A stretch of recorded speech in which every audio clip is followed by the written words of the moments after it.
தான் கொடாங்கி. ஏதோ குழந்தை கதற சவுண்ட் கேட்டுக்கிட்டே இருக்கு. குடும்பம் முட்டியா நாங்க நிம்மதியா இருக்க முடியல கோடை. இந்த மரத்துல ஒரு குட்டிச்சாத்தா ஒண்ணு இருக்கு.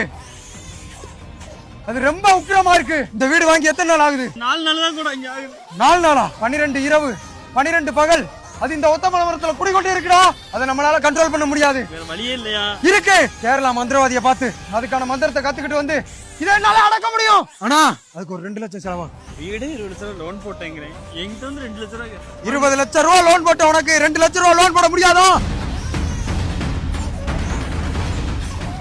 கோடாங்கி அவருக்கு மரத்துல ஏற போறாரு கோடாங்கி. யோ யோ நீ வாயா, அந்த மரத்துல ஏறாதயா.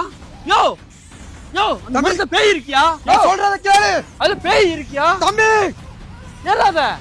அதுல பேய் இருக்கியா? நீ எல்லாம் விலகி நில்லுங்க. கோடாங்கி அவர் மேல அந்த சத்தம் கேக்குது கோடாங்கி. நான் தான் சொன்னேன்ல, அது மேல ஆவி பூந்துருச்சு. ஹலோ, கள்ளிசிவா அந்த இடத்துல மறந்து போனை மேலே வச்சுட்டு இறங்கிட்டேன். 1 வாரமா கிடந்து கத்திக்கிட்டே கிடந்திருக்கு. ஒரு வழியா போனை கண்டுபிடிச்சு எடுத்துட்டேன். அண்ணே அந்த குழந்தை கத்துற சத்தம் அது என்னது? என் குழந்தை சிரிக்கிற சவுண்டுப்பா. அதான் ரிங்டோனா வச்சிருக்கேன்.